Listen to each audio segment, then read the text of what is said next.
connais les séries télévisées. J'ai pas la télé, vieux.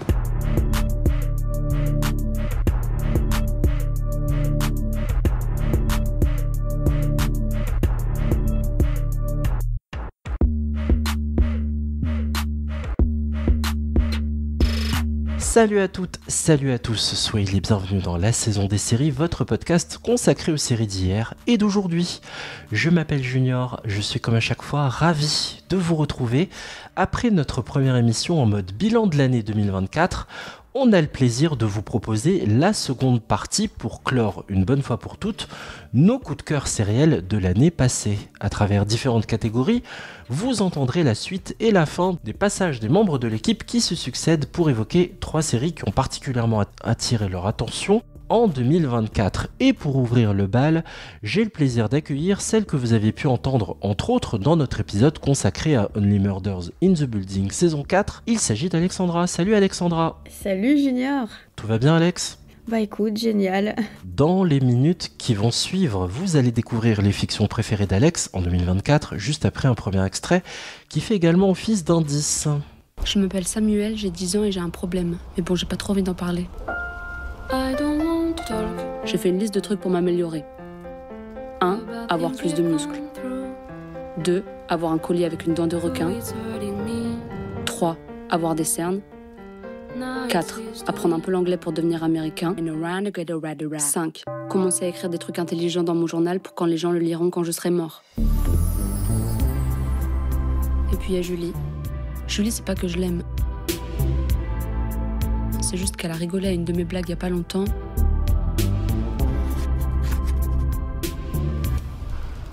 Bon, en fait, je l'aime mais personne ne doit savoir. Hé, t'es amoureux de la grande Julie.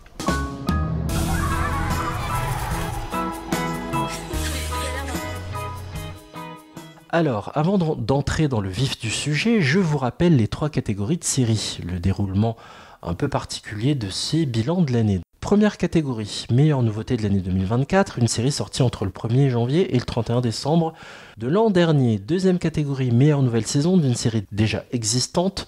On n'est plus dans la nouveauté, mais dans la suite d'une série lancée bien avant 2024. Troisième catégorie, la meilleure découverte sérielle toute décennie confondue avec une fiction sortie avant 2024, mais que notre intervenant ou intervenante a eu la bonne idée de lancer en 2024. Vous me suivez ? Bon. Je suis sûr que toutes ces catégories étaient de toute façon dans votre esprit, amis, auditrices et auditeurs. Mais un rappel, ça fait jamais de mal. Ton bilan à toi Alex, on débute avec la meilleure nouveauté découverte de l'année 2024. Tu as choisi d'évoquer la série d'animation française Samuel, disponible sur la plateforme arte.tv. Est-ce que tu peux nous la pitcher s'il te plaît ? Oui, alors c'est une série créée par Émilie Tronche. On est plongé directement à la fin des années 90, début 2000. Tu sais, tu te souviens peut-être au temps de MSN, de la papeterie Diddle, c'était trop à la mode. Et donc là, on est avec Samuel qui donne son nom à la série, comme on l'aura compris. Donc c'est un personnage un peu complexe, il a un âge pas facile. Il est vrai qu'à 10 ans, on n'est plus trop un enfant et pas encore un ado. Et c'est pourtant l'âge des premiers émois, des premières grandes difficultés, des premières pyjamas parties, des premières fêtes, des premières bises, et plus si affinité. Il fréquente au quotidien ses camarades de classe, la grande Julie, attention il est amoureux d'elle, et c'est un peu tout l'enjeu de la série, Stéphane, avec qui il peut refaire ou défaire le monde, ou encore Bérénice. Donc ils se côtoient à la récré, et pas que, ils peuvent se voir aussi en dehors. Donc Samuel tient donc un journal qu'il nous dévoile, et on constate que ce ne sont parfois que des petits riens, des broutilles, des rumeurs qui tourmentent le préadolescent. Alors, le casting est particulier. D'habitude, je cite des noms, j'énumère une liste de comédiens et comédiennes. Ici, il faut savoir que l'écriture, la réalisation et l'interprétation se résument à un nom, celui d'Émilie Tronche. J'aimerais bien savoir, toi, Alex, comment tu as entendu parler de cette série et qu'est-ce qui a enclenché le fait de te dire cette série est pour moi alors qu'on suit pourtant le quotidien d'un préado de 10 ans. Alors, comme tu peux le savoir maintenant, depuis pas mal de temps, moi je suis une grande consommatrice des séries Arte. Qu'elles soient courtes, pas courtes, qu'elles soient françaises ou pas françaises, moi, à chaque fois, je suis conquise. Donc ça reste une de mes plateformes préférées et qui propose régulièrement des formats super cool. On avait vu Bouchon, on avait vu Ceux qui rougissent. Et donc là, j'ai vu ça, je me suis dit, allez go, c'est parti. Ce qui m'a poussée à lancer aussi, c'est le format quand même ultra court, donc très pratique. Et surtout, je pouvais proposer à ma fille. Parce que ma fille regarde de plus en plus de séries avec moi quand c'est adapté, évidemment. Est-ce que tu peux nous indiquer son âge pour ceux qui ne suivent pas de façon régulière cette émission ? Elle a exactement, presque l'âge de Samuel. Donc évidemment, elle a dû faire un transfert. Donc elle a 9 ans et demi et elle va avoir 10 ans. Alors qu'en fait, Samuel, je pense plutôt, donc quand je disais exactement, c'est un petit peu faux, il a plutôt 10 ans et il va sur ses 11 ans, puisque Samuel est déjà en CM2 et il passera en 6e, alors que moi, ma fille, elle est plutôt en CM1 et elle passera en CM2. Et à cet âge-là, chaque demi compte. Oh oui. Et donc aussi, j'avais vu passer quelques dessins assez sympas, simples, minimalistes. Et je trouvais ça très charmant, cette impression de dessin non abouti, un peu croquis comme ça, qui semble parfois se déformer en plus quand on regarde au fur et à mesure des épisodes, un peu des fois psychédéliques, etc. Et j'ai trouvé ça vachement intéressant symboliquement. Parce que justement, ce personnage, il est en cours de formation, un peu comme le dessin, en pleine construction de son identité, etc. Et j'ai trouvé ça vraiment très fascinant.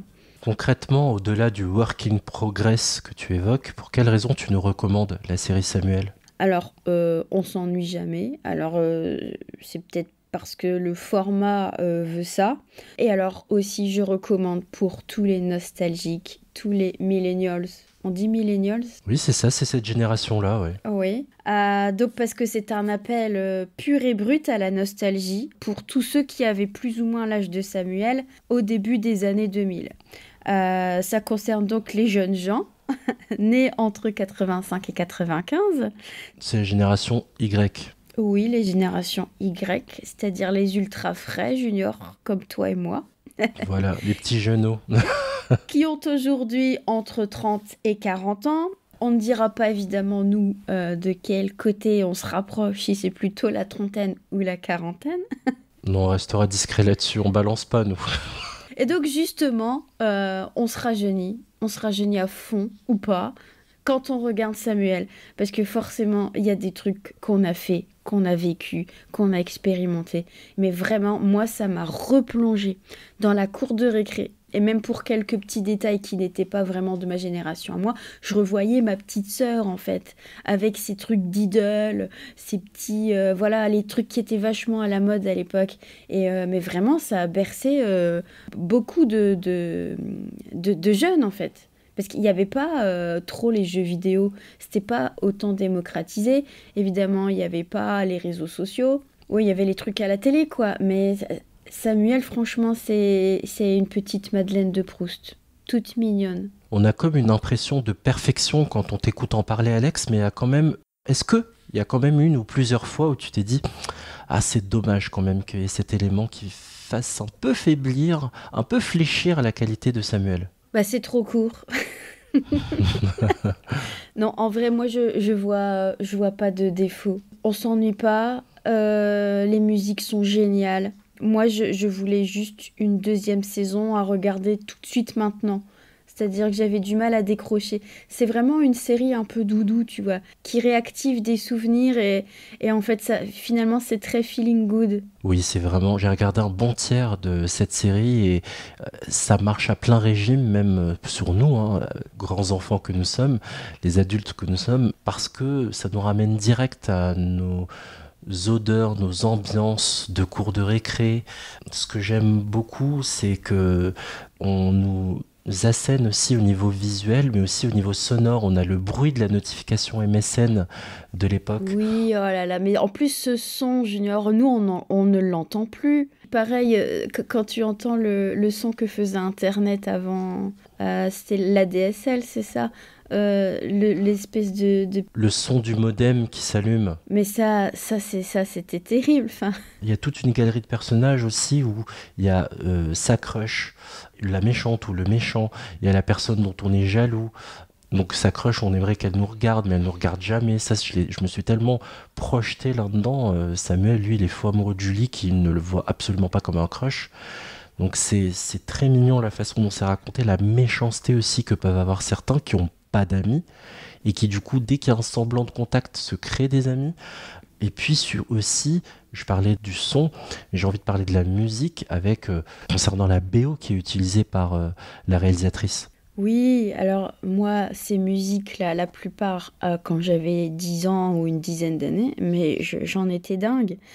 Par exemple, ABBA, depuis plusieurs décennies, quand on a à peu près 10 ans, on aime ABBA. Enfin, c'est tellement entraînant, ça donne envie de danser. J'imagine qu'en fait, tous les gamins de 10 ans peuvent aimer ABBA. Surtout, ce qui est intéressant, c'est que c'est transgénérationnel, en fait, le choix des BO qui sont injectés dans cette série. Tu cites ABBA, mais il n'y a pas que. On remonte même jusqu'aux années 2020. Oui, pour les années 2020, on a November Ultra, par exemple. Et sinon, pour les sons un peu plus boîte de nuit de l'époque, on a le fameux Satisfaction de Benny Benassi. On a aussi, à l'époque, c'était vachement transgressif. Je sais pas si tu te souviens, Junior, mais on avait le fameux Fuck It. Quel artiste ? Iman. J'avais relevé un peu les mêmes références et j'ai été marqué aussi pour dire à quel point c'est éclectique dans les choix musicaux, notamment la chanson qui est l'un des tubes de William Sheller, Je veux être un homme heureux, qui est repris en chorale dans les premiers épisodes. Enfin, voilà, vraiment ça traverse plein de genres musicaux différents dans des décennies différentes et ça amène justement une grande richesse à cette série. C'était super détonnant, un peu déroutant aussi parce que parfois c'est des sons qu'ont plus écouté nos parents ou grands-parents, mais c'était très cool aussi de se laisser bercer par ces choix-là. Donc en tout cas vous aurez compris qu'on l'a beaucoup aimé. Pour rappel, la série Samuel, c'est une première saison de 21 épisodes de 5 minutes et c'est disponible sur la plateforme arte.tv qu'on aime tant et c'est dispo depuis le 11 mars 2024. Est-ce qu'il y a une saison 2 ? On ne sait pas encore. Alors, il me semble que la créatrice est en train d'écrire la saison 2 et elle aurait tort de s'en passer puisque en fait là pour cette première saison, elle a cumulé plus de 40 millions de vues, toutes plateformes confondues. Voilà, ça a dépassé nettement les frontières françaises et francophones. Hein. Il y a en Amérique du Sud, on se mate Samuel. Ça a cartonné en fait sur les réseaux sociaux. Et c'est pas dommage, j'ai envie de dire. Oui, et puis, allez, un dernier argument pour vous donner envie, si après ça vous n'y allez pas, je sais pas quoi faire d'autre. Elle a obtenu un paquet de prix, dont notamment la personnalité de l'animation de l'année pour Émilie Tronche, décerné par Écran Total. Elle a obtenu aussi un prix remis par l'Association des critiques de séries, format court. Enfin voilà, franchement, on peut pas passer à côté de cette pépite qui s'appelle Samuel. God gave John Paul the strength to be an unforgettable human being. Let us give thanks for the joy he spread his whole life long. Everything bad that could have happened has happened. Except that.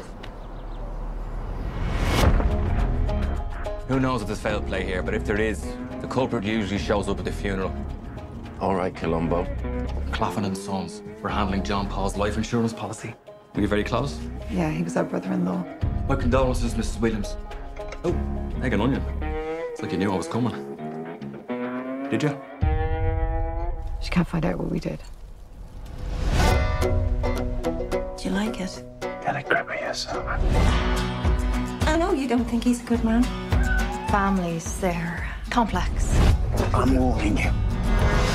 On passe à la meilleure nouvelle saison d'une série, déjà disponible, mais dont la nouvelle saison est sortie en 2024. Et ton choix, Alex, s'est porté sur une série dispo sur Apple TV. Son nom, Bad Sisters, dont la saison 2 est arrivée fin 2024. Pour ceux qui n'ont jamais eu affaire à cette fiction irlandaise, comment on pourrait résumer ce Bad Sisters avec son idée de départ en saison 1, s'il te plaît ? Alors, la saison 1, elle est sortie en 2022. On a 5 sœurs, comme les 5 doigts de la main, Eva, Bibi, Ursula, Becca et Grace, qu'on appelle les sœurs Garvey.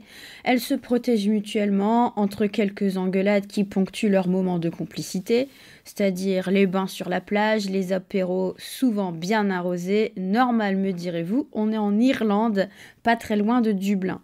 Elles vont être amenées à partager un lourd secret qui va en entraîner d'autres par la suite. D'abord la tentative d'assassiner le mari de l'une d'entre elles, donc Grace, qui est un mascu toxique et pervers, une ordure de la pire espèce, rien que son nom est horrible, John Paul. Entre humour, acide et rebondissements rocambolesques, ce minable, cette vermine, que dis-je, cette crapule abusive, meurt enfin. Ce qui laisse l'inspecteur de police évidemment perplexe, le poussant alors à mener une véritable enquête proche d'une chasse aux sorcières. Au casting, Sharon Horgan, Sarah Green, Eva Burtistle, Eve Hewson, ça me dit quelque chose ce nom de famille, Anne-Marie Duff et Class Bang, entre autres. C'est drôle parce que ce soit le nom du personnage qu'il joue ou son vrai nom dans la vie, ça ressemble pas à grand chose. John Paul, Class Bang, ok. Sans trop nous spoiler, où en sommes-nous au début de la saison 2 de Bad Sisters, Alex ? Alors, on est déjà quelques années plus tard, on retrouve les sœurs Garvey qui semblent avoir tourné la page. Grace file le parfait amour et elle épouse même l'élu de son cœur, un certain Ian, qui va mystérieusement disparaître aussi vite que réapparaissent les problèmes des 5 sœurs irlandaises. Coïncidence ? Bien sûr que non. Donc, fort en coup de théâtre, cette saison 2, elle est quand même très bien amenée, très bien écrite, et moi j'ai adoré. Comment s'est passée ta rencontre avec cette série Made in Ireland ? Est-ce que c'est le fruit du hasard à force de chercher sur Apple TV ? Est-ce que tu en as entendu parler quelque part ? Parce que la série n'est pas franchement hyper connue, je me demande bien comment tu es tombée dessus. Alors, je pense que c'est en cherchant sur Apple TV. Je ne sais plus si je l'ai eu en recommandation, mais de toute façon, moi, tant qu'il y a de l'Irlande et tant qu'il y a une histoire sympa, j'y cours, d'accord. Et cette saison 2, je l'attendais avec impatience, parce que j'adore l'humour grinçant. J'avais adoré des séries britanniques qu'on avait présentées ici en podcast. L'ambiance des décors irlandais, la mer, les intérieurs super sympas des sœurs Garvey, leur complicité, leur prise de bec. C'est quand même assez féministe aussi, il y a beaucoup de sororité. C'est drôle, c'est déjanté, l'atmosphère, j'adore, l'esthétique. Ça fait penser parfois à Big Little Lies, que j'avais beaucoup aimé également et qu'on avait présenté également en podcast. Donc en fait, il y avait vraiment tous les ingrédients pour que je kiffe. Pour appuyer un peu plus ce que tu viens d'évoquer, Alex, tu avais envie de faire un focus sur les personnages principaux et je suis certain qu'évidemment tu vas mettre en lumière tous les persos féminins surtout. Oui, alors dans la saison 2, les personnages ont bien évolué. Et malheureusement, il y en a même certaines qui disparaissent, alors on ne dira pas à qui. Et moi, j'ai beaucoup aimé les nouveaux petits soucis de cette saison 2. Donc on est entre la ménopause pour certaines, la grossesse pour d'autres, les addictions, la culpabilité, les jalousies, l'entraide.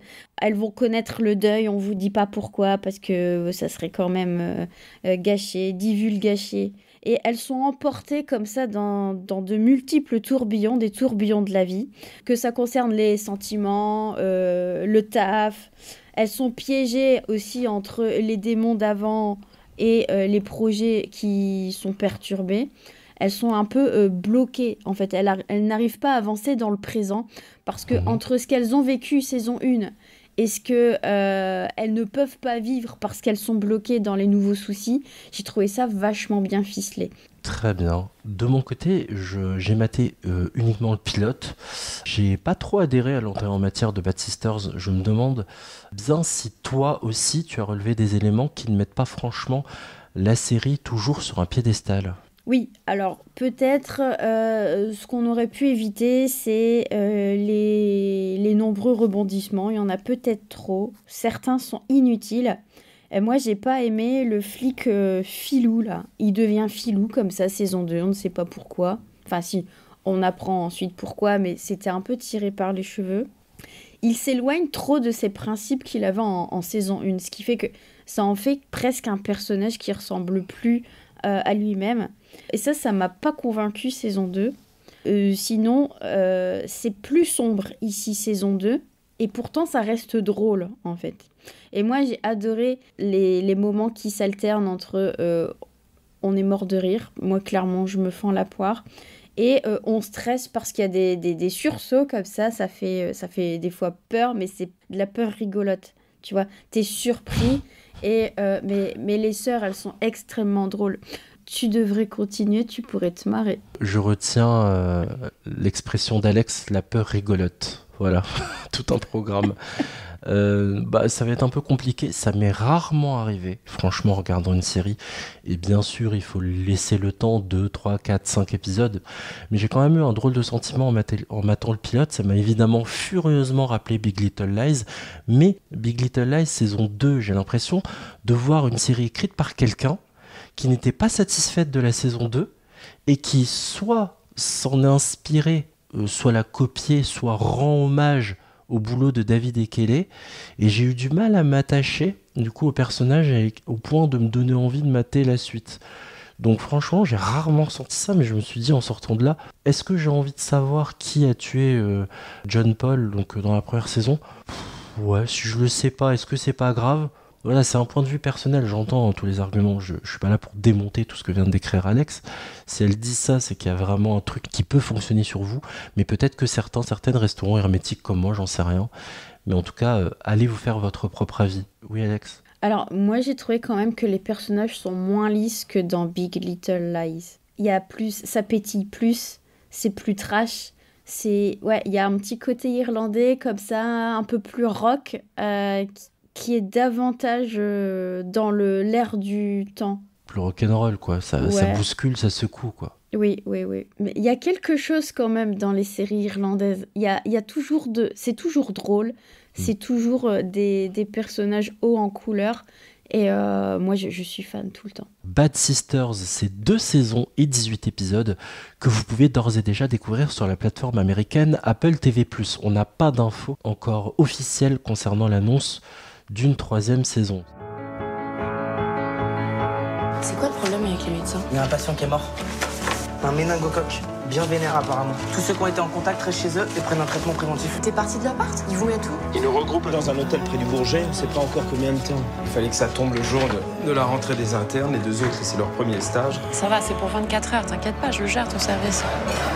T'as voulu aller dans le service de ton mec, t'assumes. Si vous avez pas envie que ça se sache, ça vous regarde. Ouais, contention. Bah, on a besoin d'aide. Bonsoir, Arben Bachar. Quand tu veux laisser opérer un légiste ? Non, mais attends, il est pas que légiste, Arben. Agent pathogène non identifié. La mise à l'écart des médecins est prolongée jusqu'à Noël. 38,9 T'as pas vu ça non plus ? Non, je suis désolée. Étanche. Ouais, elle est relou, mais elle assure, t'inquiète.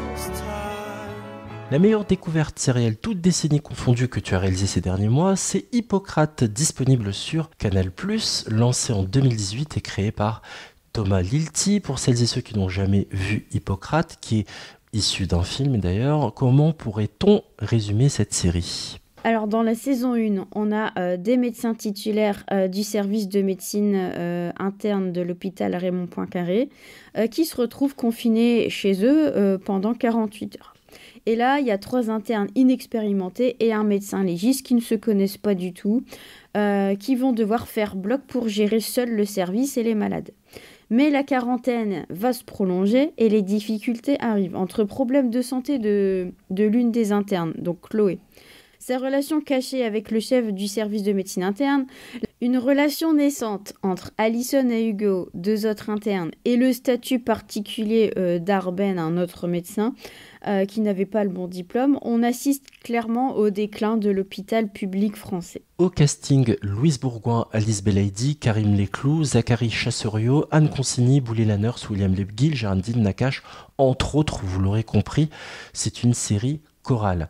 À l'instant, Alex, tu viens de réussir ton premier défi sans faire trop long et sans trop spoiler, à savoir nous résumer la saison 1. Mais un second défi s'impose à toi, Alex, sans faire trop long toujours et sans trop spoiler. Est-ce que tu peux nous restituer les événements de la saison 2 ? Oui. Alors, cette fois-ci, on est en hiver, il y a une canalisation qui éclate et qui inonde les urgences de Poincaré. Ce qui provoque évidemment la pagaille chez les soignants et leurs patients. Chloé, toujours pleine de mystères, va tout faire pour continuer à pratiquer la médecine malgré sa santé toujours fragile, avec désormais un seul bras valide. Arben a disparu et il va réapparaître. Et un nouveau personnage arrive, c'est l'autoritaire Dr Brun, le nouveau chef des urgences. Allison évolue et progresse en vraie battante.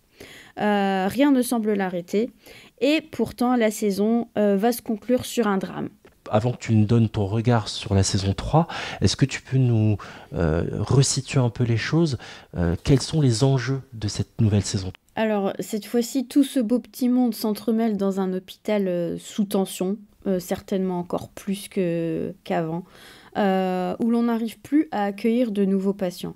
Faute de place, ou plutôt faute de personnel, puisqu'en réalité, on va voir de la place. Il y en a, et c'est d'ailleurs tout l'enjeu de cette saison 3. Et on est cette fois-ci en été, après la crise sanitaire du Covid, en 2020.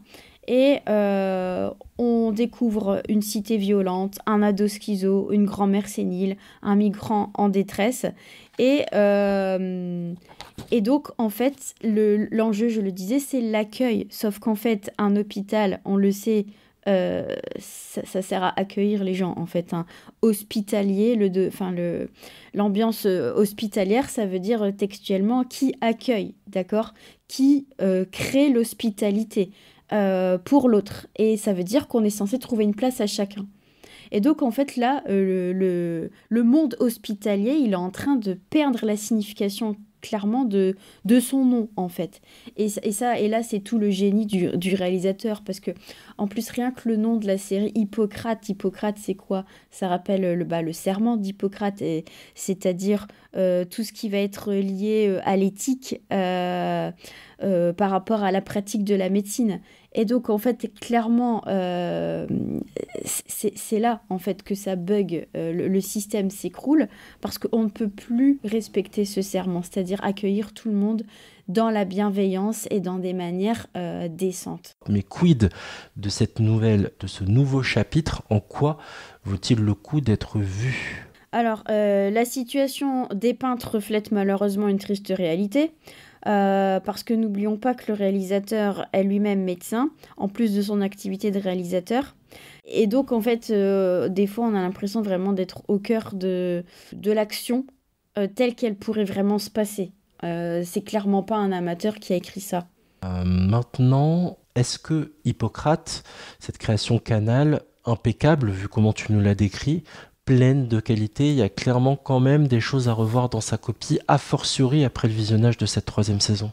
Oui, alors la multitude de désobéissances qui sont en plus récurrentes chez certains personnages, et en plus ça fait effet boule de neige parce que ça va inciter d'autres personnages à faire des conneries, et donc là ça rend parfois les situations irréalistes, et aussi les nombreux conflits avec la direction tournent en rond. Ça c'est quelque chose qu'on aurait voulu ne plus voir peut-être parce que ça fait très redondant. Et alors, autre point négatif, moi j'aurais préféré avoir encore 8 épisodes au lieu de 6 pour cette 3e saison, parce que ça passe vite, il y a beaucoup d'action et on en voudrait plus en fait. C'est très addictif en fait comme saison, enfin comme série en général. Ouais, pour l'avoir lancé, découverte aussi fin 2024, c'est très stressant, on est tout le temps sous tension. Je vais pas vous mentir, à la moitié de la première saison, j'ai arrêté parce que c'est pas que c'est mauvais, au contraire, c'est génial. Ça me rappelle à quel point Canal+ est doué dans la création de fiction. Souvenez-vous de ce savoir-faire qu'ils avaient su développer dans la 2e moitié des années 2000 avec Engrenage, avec Pigalle la nuit, avec Braco. Ça s'est confirmé plus tard avec Baron Noir, cette série avec le regretté Nils Arestrup et évidemment Cadmerade. Là, ils ont retrouvé, je trouve, un second souffle avec des séries comme D'argent et de sang, Versailles, Hippocrate, voilà. Et Donc c'est extrêmement bien écrit, c'est extrêmement bien fait. Par contre, les séries médicales, quand on a baigné dans les séries américaines, la tension rappelle un peu Urgence, quoi. C'est vraiment, il n'y a pas de pause, quoi, ou très peu. Donc faut adhérer à ça. Moi j'étais dans un mood où j'avais pas trop envie de ça, mais j'ai hâte de découvrir le reste parce que j'adore le travail de Thomas Lilti. Donc les interprètes aussi sont d'une justesse qui est assez déconcertante, vraiment. Pour ceux qui n'aiment pas les séries françaises, regardez Hippocrate, j'insiste là-dessus. L'ancrage en plus local, c'est Paris, donc c'est l'APHP, l'assistance publique des hôpitaux de Paris, et on sent d'ailleurs d'épisode en épisode, de saison en saison, que ça tient particulièrement à cœur à Thomas Lilti de nous expliquer qu'ils ne peuvent plus faire leur métier comme avant, quoi, et que ça périclite et que ça tombe de partout. C'est peut-être aussi pour ça que j'avais du mal à regarder, c'est que t'as pas envie de voir un système qui va aussi mal en fait, et une tension permanente en plus avec. Ah mais oui, c'est anxiogène au plus haut point. Parce qu'en plus, on a tous été au moins confrontés à ça, malheureusement. Une bricole, c'est vite arrivé, où on doit appeler SOS médecin, ou alors on doit se rendre aux urgences, et alors là, ce sont les heures interminables, et on se demande si un jour on va sortir de là. Ou alors des fois on hésite à y aller parce que on se dit en fait il y en a d'autres qui ont plus besoin que moi, et c'est là que ça va pas en fait. Dès que tu as un doute, il y a plus de doute, faut consulter, c'est tout.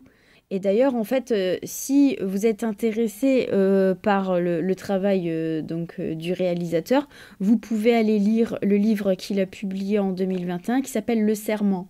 Et alors justement, après une série qui s'appelle Hippocrate, ça a tout son sens. Et en fait, en 2021, dans ce livre, il raconte comment il a souhaité redevenir soignant au sein d'un hôpital en mars 2020, quand la crise a commencé.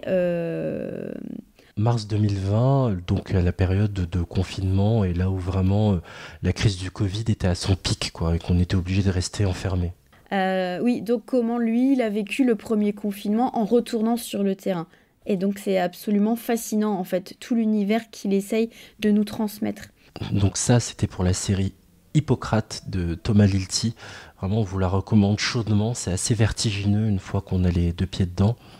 Et c'est 3 saisons et 22 épisodes qui sont disponibles sur MyCanal. Pour l'instant, aucune confirmation concernant une éventuelle saison 4 n'a été faite au moment où on enregistre. Donc, affaire à suivre. Voilà, ton bilan s'achève ici. Merci à toi, Alex, pour ce coup d'œil dans le rétro. Merci encore à toi. Dans un instant, c'est Jérémy qui s'y colle pour nous livrer les séries qui ont marqué son année 2024. Avant de le retrouver, comme d'habitude, un extrait indice. La route va nous tester, ainsi que nos connaissances de la sorcellerie. Et on ne sait même pas ce qu'on affronte. Nos pires cauchemars. Et comment on les passera, ces épreuves, sans aucun pouvoir? En survivant, comme les sorcières le font depuis des siècles. Vierge mère bigote. Qu'est-ce qui se passe ensuite? Je n'ai besoin de ces sorcières que pour arriver à la fin.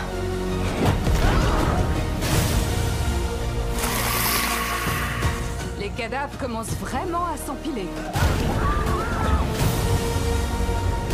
Pourquoi vous laissez tout le monde croire ces rumeurs? Parce que la vérité est trop affreuse. Je veux ma récompense! Notre regard sur l'année précédente se poursuit et se termine aujourd'hui avec Jérémy. Salut Jérémy. Salut Junior. Et meilleurs vœux. À toi aussi. Bonne année à tous nos auditeurs et auditrices. À toi de jouer. On va écouter ton bilan sériel 2024 à travers les 3 catégories que les auditrices et auditeurs ont désormais bien en tête.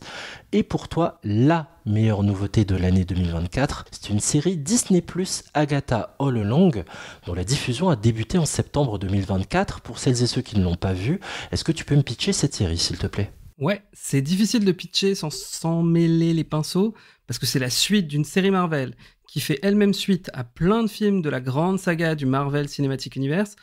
Mais c'est parti. Alors on a Agatha Harkness, qui est l'antagoniste de la série WandaVision, qui est une sorcière qui a le pouvoir d'aspirer le pouvoir d'autres sorcières. Et en conséquence de ses mauvais agissements, elle a été envoûtée par la sorcière rouge, aka Wanda Maximoff, qui lui a fait croire qu'elle vit dans une série télé. Ça, c'est la fin de WandaVision. Et au début de notre série Agatha All Along.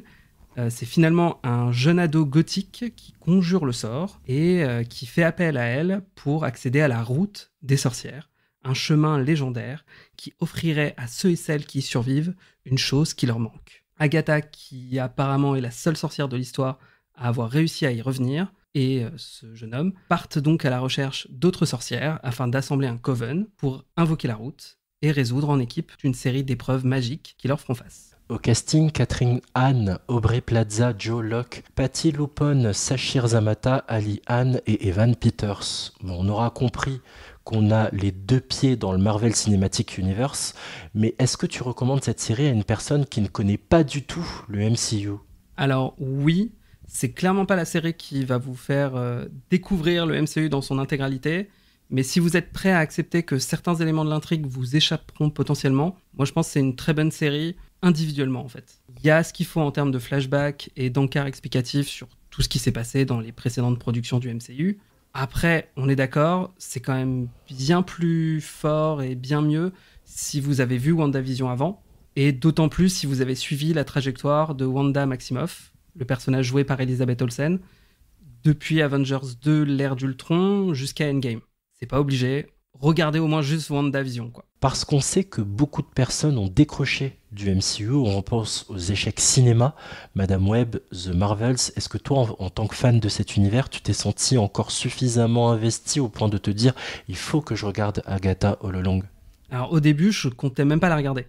En fait, quand ils ont annoncé la série, il y a bien longtemps, qu'ils voulaient faire une série sur la méchante de WandaVision, je trouvais l'idée complètement inutile. J'aimais beaucoup le personnage, mais je voyais pas l'intérêt. Et en plus, comme tu l'as dit, le MCU, depuis quelques années, il fait beaucoup moins rêver. La qualité et l'intérêt de leurs films ont vraiment décliné. Et il y a pas mal de derniers films m'ont beaucoup déçu. Et pourtant, comme j'avais beaucoup apprécié WandaVision, malgré sa fin un peu chaotique, et aussi pour ce beau casting, j'ai décidé de laisser sa chance à Agatha All Along, et je m'attendais pas à autant l'apprécier. Alors clairement, c'est pas du tout la meilleure série de 2024. Elle met 2 bons épisodes à démarrer. Mais quand on arrive sur la route des sorcières, on découvre une série bien plus riche qu'elle n'y paraît. Il y a Agatha, qui est jouée par Catherine Hahn, qui va s'entourer de 5 sorcières auxquelles on s'attache très vite. Elles ont tout un passé tragique que la série prendra le temps de développer au fur et à mesure, qui dévoile ses grands secrets autour du personnage joué par Joe Locke, qu'on a vu dans Heartstopper. Ok, justement, tu nous cites les têtes de gondole de cette série Agatha avec Catherine Hahn et Joe Locke, mais on peut penser aussi à Plaza, Lupone, Zamate et Ali Hahn. Est-ce que tu peux nous en dire plus sur ce cast de haute volée ? En fait, pour réussir à ouvrir la porte vers la route des sorcières, il faut réunir plusieurs sorcières aux spécialités différentes. Donc on a Jennifer, qui est jouée par Sachir Zamata, qui est une experte en potions, et dont on apprend dans la série qu'un homme lui a volé ses pouvoirs il y a plus de 100 ans. Il y a Alice, qui est jouée par Ali Hahn, qui est une sorcière protectrice, dont la famille est persécutée par une malédiction qui a emporté sa mère, qui est elle-même, cette malédiction l'empêche de conserver un boulot, par exemple. Il y a Lilia, qui est jouée par Patti LuPone, qui est divinatrice, qui est aussi mon personnage préféré, et je pense le personnage préféré de beaucoup de gens. C'est une sorcière sicilienne de plus de 450 ans, qui vit le temps de manière non linéaire, et qui par conséquent vit assez mal le fait d'être une sorcière. Et tout l'épisode 7 lui est dédié, puisqu'on suit l'action à sa manière, complètement désordonnée. Et c'est un des plus beaux et des plus émouvants. Rien que d'y penser, j'ai encore des frissons là. Il y a aussi le personnage de Rio, Aubrey Plaza, dont je peux rien vous dire. Elle se présente comme la sorcière verte originelle, en référence au magicien d'Oz. Elle a un passif avec Agatha, et c'est d'ailleurs à travers un accord mutuel qu'Agatha se mettra en quête d'un coven, mais on n'en sait pas plus, on n'en saura pas plus avant la fin. Et évidemment, à la fin, il y a le personnage de Joe Locke, qui est nommé dans les crédits comme Teen, l'ado. Sans le savoir, il est maudit, il est incapable de dévoiler son identité, et c'est tout ce que je vous dirais pour ne pas gâcher la surprise. C'est drôle parce que quand j'écoute ton descriptif, Aubrey Plaza, elle est tout en noir vêtue dans le premier épisode. C'est marrant que ce soit la sorcière dite verte. Ce décalage-là, je me demande bien ce que ça cache. On sent qu'il y a une relation amour-haine d'ailleurs entre elle et Agatha. Oui, clairement. tu fais pas si bien dire. Parce que dans la blague de j'ai hâte de te voir finir à l'horizontale dans le cercueil, enfin tu vois, il y a mais tout est dit. C'est une série où la sensualité, la sexualité a énormément de place, ce qui est assez rare dans une série du MCU. La phrase que tu as citée a beaucoup de sens par rapport au personnage et la relation qu'elle a avec Agatha, mais je vais pas en dire plus parce que... Justement, je vais récapituler. La question de l'identité des personnages incarnés par Joe Locke et Aubrey Plaza, plus les intentions dissimulées par Agatha Harkness, plus la route des sorcières, est-ce que ça fait pas un peu trop de mystère pour une saison en 9 chapitres ? Oui, et c'est peut-être un de ses défauts. Parce que si nous, spectateurs, on reste dans le flou pendant quasiment tous les épisodes de la série, même si une connaissance de l'univers Marvel peut nous donner quelques indices, Agatha, elle en sait bien plus qu'elle le fait croire. Ce qui donne une narration un peu lourdingue et déroutante, qui nous nargue volontairement et qui rend le personnage d'Agatha difficile à suivre et à comprendre. Tout ça juste pour préserver les twists finaux qui nous font, qui par contre nous feront vraiment revoir complètement nos a priori sur elle. Voilà, malgré ça, quand la série se termine, on se souvient surtout des moments forts de Patti LuPone, des différentes versions de la ballade de la route des sorcières qui est chantée tout au long de la série sous différentes versions, sous différents genres, qui sont vraiment trop cool, et surtout du parcours de ces femmes qui ont réussi à surmonter leur passé tragique grâce à la force de ce collectif improvisé. Puis voilà, la fin est vraiment pertinente. On comprend pourquoi l'esthétique des décors et des costumes peut faire un peu cheap, faire un peu carton-pâte. Pourquoi il y a autant de références à la figure de la sorcière dans sa version télévisée ou cinématographique, de façon même caricaturale. Mais ça, c'est grâce à la créatrice de la série. Mais en tout cas, on ressent vraiment la passion de Jac Schaeffer pour ses personnages. Et ça fait du bien dans une œuvre canevas aussi impersonnelle et vaste que le MCU, où on a des personnages aussi humains et bien écrits. Dernier épisode, honnêtement, personnellement, il m'a brisé émotionnellement. Et je pense qu'il vous brisera aussi si vous avez un petit cœur. Jac Schaeffer est une femme. Ah ben ouais. Ça doit être de Jacqueline. C'est elle aussi qui a écrit WandaVision.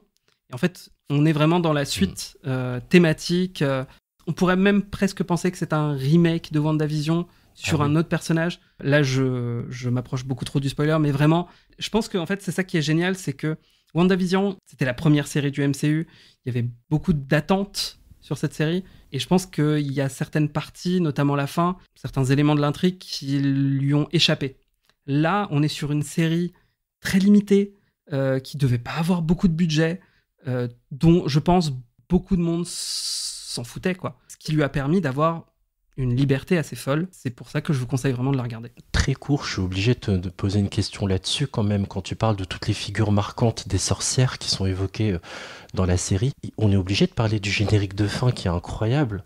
Oui, et qui a beaucoup de sens.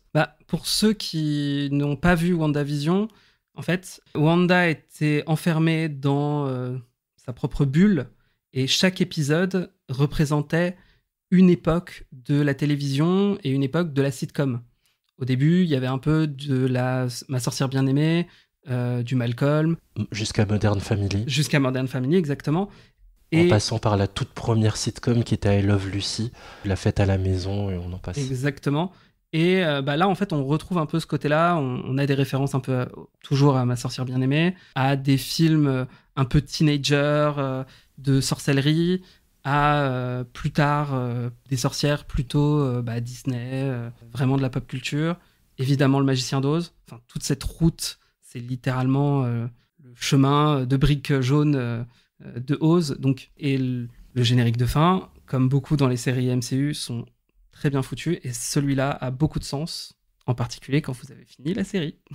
Très bien. Pour rappel, la série Agatha All Along est disponible sur la plateforme Disney+. Une saison et 9 épisodes. Pas de saison 2 de prévu, d'après ce que j'ai pu lire. Mais on réfléchit à une suite à donner à certains personnages, si j'ai bien compris. J'espère. Ça m'étonnerait, vu l'évolution du MCU tel qu'il est, mais j'aimerais. Très bien, ça s'appelle Agatha All Along. I offer, for your journalistic pleasures, my life story. So, how long have you been dead? The year was 1910. My business was desire. Let me introduce you to Mr. Lestat de Liancourt. I know who you are, sir. We're destined to be very good friends. I'm assuming you only met at night. It's New Orleans. Days are for sleeping off the previous evening's damage. That's your thing, then? You like to watch? I've been watching you for some time now. I can swap this life of shame. Swap it out for a dog gift. Let the tale seduce you. Just as I was seduced. There was a boy. He was my murderer, my mentor, my lover, and my maker. Allez, on poursuit ce bilan avec la meilleure nouvelle saison d'une série sortie en 2022 et dont la saison 2 est arrivée l'an dernier. Et tu as choisi, Jérémy, d'évoquer Entretien avec un vampire. Pour celles et ceux qui n'ont jamais vu cette fiction, comment on pourrait résumer cette nouvelle adaptation sérielle d'un classique littéraire, s'il te plaît ? Interview avec un vampire, ou Entretien avec un vampire, c'est une nouvelle à la base, écrite par Anne Rice en 1979 et qui avait déjà été adaptée en film en 1994. Pour le pitcher simplement, Louis de Pointe-du-Lac est un vampire de 145 ans qui convoque Daniel Molloy pour reprendre leur entretien qu'ils avaient débuté il y a 49 ans. Avant sa transformation, en 1910, Louis était un créole renfermé de 33 ans, propriétaire d'un bordel prospère à la Nouvelle-Orléans, et la narration alterne entre le présent et le passé de Louis, où il se remémore tant bien que mal sa vie avant et après sa transformation en vampire, en commençant par sa rencontre fatidique avec Lestat de Lyoncourt, le vampire qui le transforma et avec qui il vivra une relation de couple pendant de nombreuses années. Au cours de la série, le couple va recueillir une jeune adolescente, Claudia, qui sera transformée par Louis, et avec qui il nouera une relation père-fille très forte. Ça, c'est la saison 1. La saison 2 adapte la seconde partie de la nouvelle, alors que Louis et Claudia ont réussi à échapper de l'emprise de Lestat, sans vous spoiler comment. Ils quittent les États-Unis pour parcourir l'Europe à la recherche d'autres vampires, en pleine Seconde Guerre mondiale, qui n'est pas la meilleure ambiance, et ils vont finalement se poser dans le Paris des années 50, où ils vont découvrir une troupe de vampires ancestraux, dont le leader n'est autre que le vampire Armand, le second grand amour de Louis. Au casting, Sam Reed, Jacob Anderson, Bailey Assad Zaman, Delaney Hales et Eric Bogossian. Donc, il y a 30 ans, au cinéma, on avait Tom Cruise, Brad Pitt et Kirsten Dunst, respectivement dans les rôles de Lestat, Louis et Claudia. En quoi cette version 2022 est pour toi bien plus pertinente que celle d'il y a 30 ans, que celle de 94 ? Tout l'enjeu de la nouvelle, c'est de suivre la vie de Louis, dont la mémoire est fragmentée à cause des années et des différents traumatismes qu'il a vécus pendant ses 145 ans. Le format sériel permet de mieux adapter les relations entre les personnages dans les deux temporalités.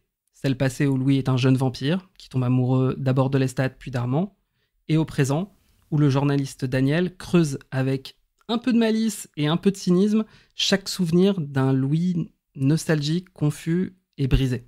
Mais la vraie plus-value de cette version à mes yeux, c'est que cette adaptation, elle embrasse totalement l'ADN queer qui était esquissé dans la nouvelle et qui n'était que de l'esthétisme dans le film.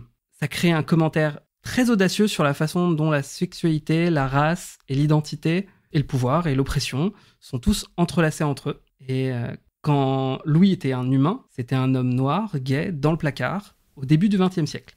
Il avait beau avoir un business prospère, tous les hommes blancs autour de lui rappellent sans cesse que c'est juste parce que eux le tolèrent parmi eux.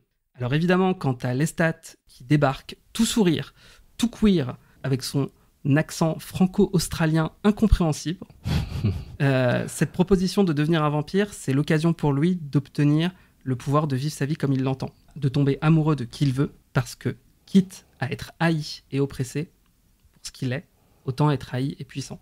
C'est marrant, dans ce descriptif, il y a une dose de True Blood un peu dans le côté sortir du placard.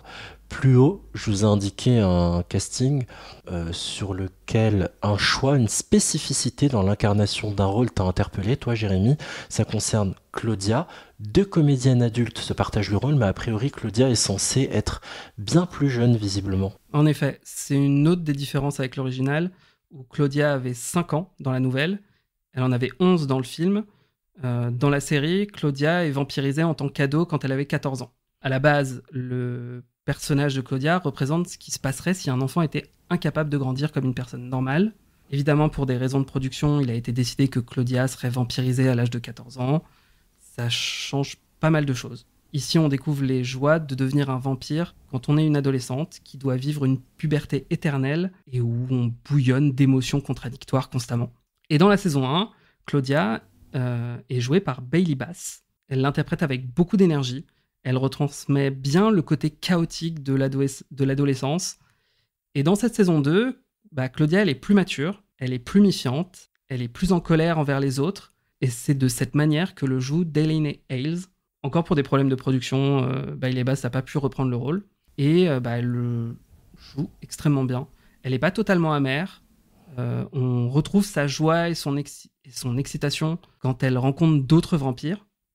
Au final, ce changement de casting, je trouve qu'il a presque du sens. Parce que Louis se remémore ses propres souvenirs au fil de la série, mais sa mémoire, elle est floue, elle s'étiole, et il a du mal à se souvenir du visage et de l'apparence de Claudia. Donc ça m'étonne pas qu'à partir de cette saison, son image mentale, elle change, et même son statut a un peu changé. Maintenant, ce serait presque sa petite sœur, quoi. Si j'ai bien tout compris en résumé, ce nouvel entretien avec un vampire est une série en costume dont le contenu a clairement une résonance avec certains mots MAUX de la société d'aujourd'hui. C'est une vraie réussite sur ce point, sur le côté social. Déjà, juste visuellement, que ce soit la photographie, les décors, les costumes, c'est une réussite. Que ce soit au niveau du jeu d'acteur et de l'écriture, c'est une réussite. C'est un vrai petit bijou d'orfèvrerie. On a de la chance, elle n'est pas terminée, il y a une saison 3 qui arrive. Ce qui est le plus génial, c'est cette réactualisation très pertinente du mythe du vampire, dans ce qu'il a de plus terrifiant, mais aussi de plus romantique. Je disais, on touche aux mots, on touche au racisme, on touche à l'homophobie, on touche au sexisme, et dans son esthétique, dans sa façon d'être, vraiment la plus grande qualité de cette série, c'est que c'est queer et camp à souhait, quoi. Alors justement, est-ce que tu peux réexpliquer à nos auditeurs ce que ça signifie, camp ? Ouais, bien sûr. C'est difficile de donner une définition complète et précise du camp, mais on peut dire que c'est un style esthétique ou un ensemble d'attitudes très théâtrales, très exagérées, drôles intentionnellement ou non, mais c'est surtout hors des normes, et on l'associe principalement à la sous-culture gay et queer. Et je pense que le meilleur personnage qui représente le mieux le camp, si vous avez besoin de le voir représenté à l'écran, c'est le très ambigu et très passionnant à suivre Lestat, dont j'ai très peu de parler parce que forcément il est moins présent dans cette saison. Il est tout aussi terrifiant que envoûtant. Louis, il n'a pas beaucoup de chance en amour. Il tombe amoureux de vampires qu'il aime beaucoup, mais qui lui font systématiquement du mal, qu'il manipule. La série parle de ça aussi, de relations abusives, même de violences domestiques, qu'elles soient physiques ou psychologiques. La psychologique, c'est plus le côté d'Armand qu'on va voir dans cette saison 2. En tout cas, pour info, Interview with the Vampire ou Entretien avec un vampire, la série, c'est 2 saisons et 15 épisodes pour l'instant. Tu viens de le dire, une saison 3 a d'ores et déjà été signée. Et cette série est donc disponible sur Paramount+. Vous l'avez aussi directement si vous êtes abonné à Canal, je le rappelle. I won't put up with it anymore. Teenagers have rights now, you know. Macaulay Culkin might be divorced and has parents. Everyone remain seated. Do you think if I told Tom I had an incendiary device down my knickers, he'd have a look? Oh my God, David, Agnew. No way, are you serious? Who are you talking to? Here, have you got a light? Me? No, I don't smoke. Why the hell do I not smoke? It's slave labouring. It's worse than slave labour. We're not even getting paid. Whatever happened in there, we have to stick together, okay? We have to back each other up. It was Michelle. If anyone deserves to get punished, it should be Michelle. Have you got a Union Jack splashed across your tits, Claire? I'm making a point. Is the point I'd like to get beaten up? She doesn't love you, James. She's just using you. The thing is, I don't care. La meilleure découverte sérielle, toute décennie confondue, faite ces derniers mois par Jérémy, c'est Derry Girls, série lancée en 2018 sur la chaîne britannique Channel 4.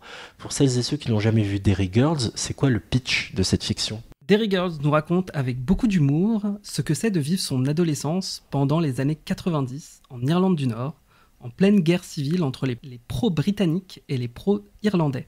Entre les défilés indépendantistes, les guerres entre religions et les alertes à la bombe qui servent de décor à la ville de Londonderry, qui était au cœur du conflit à l'époque, on suit le quotidien mouvementé de 5 adolescentes, dont un garçon, Erin, Claire, Michelle, Orla et James, qui se retrouvent systématiquement dans des situations aussi absurdes que hilarantes. Londonderry si vous êtes pro-Angleterre et Derry tout court si vous êtes irlandais. pour la petite histoire. Au casting, Saoirse Monica Jackson, Louisa Arland, Jamie Lee O'Donnell, Shebon McSweeney, Dylan Lewin et surtout Nicola Coughlan, que vous avez sûrement vu dans Bridgerton. Elle jouait le rôle de Penelope. Derry Girls est par ailleurs une création de Lisa McGee. J'ai fait irlandais en LV4. Je suis très impressionné par ta diction parce que vraiment, moi, je serais incapable de les prononcer aussi bien du premier coup. En fait, Saoirse Monica Jackson, je le sais parce qu'une autre actrice irlandaise connue, c'est Saoirse Ronan. Oui. Et Shebon, c'est un nom qui revient souvent dans les séries. Dans Castle, il y a un des personnages qui est d'origine irlandaise et il doit aider une amie qui s'appelle Shebon, et ça s'écrit comme ça. Voilà. Dans ton pitch, Jérémy, je suis pas certain d'avoir bien compris. Tu nous as parlé de 5 adolescentes, dont un garçon, c'est ça ? Oui, c'était volontaire. Comme dans de nombreuses séries et films qui mettent en scène des adolescents, qu'on appellerait le coming of age, on suit une bande d'amis et trop souvent, c'est juste une bande de garçons avec parfois une fille qui sert de token. Mais dans Derry Girls, la créatrice Lisa McGee a voulu renverser ce trope pour mettre en scène l'amitié féminine pendant l'adolescence. Et même si James est souvent le bouc émissaire du groupe, on va en reparler un peu quand on parlera des personnages, il est soit pas assez viril, soit c'est juste parce qu'il est britannique, il fait partie de la bande autant que les autres. Dans certains épisodes, on le voit même embrasser son côté plus féminin, il se maquille en même temps que les filles, il participe aux mêmes activités qu'elles, et il nous montre que si un jeune homme a des amies filles, ça peut l'aider à voir le monde sous un jour différent, sans prendre en compte de soi-disant règles strictes sur la façon dont les garçons et les filles devraient agir et penser entre eux. Et je pense que le meilleur épisode qui démontre ça, c'est l'épisode final de la saison 2 où la mère de James vient le chercher pour le ramener en Angleterre. Et parce que ce qu'on n'a pas dit, lui, on l'a dit, il est anglais et il vit du coup en Irlande chez sa cousine Michelle. James, il a l'opportunité de rentrer parmi les siens, de traîner à nouveau avec des garçons. Et pourtant, c'est sa cousine, qui est la première pourtant à se moquer de lui, qui lui dira qu'il devrait rester, justement parce que c'est une Derry Girl. Au-delà de tout ce que tu viens de nous expliquer, qu'est-ce qui a marché sur toi avec Derry Girls au point de nous la recommander aujourd'hui ? C'est une série qui est terriblement drôle, qui a des dialogues qui sont particulièrement bien écrits. C'est rapide, concis, parfaitement joué. Les punchlines s'enchaînent pendant les 30 minutes d'épisode sans qu'on se lasse. Cet accent anglais, irlandais est hilarant.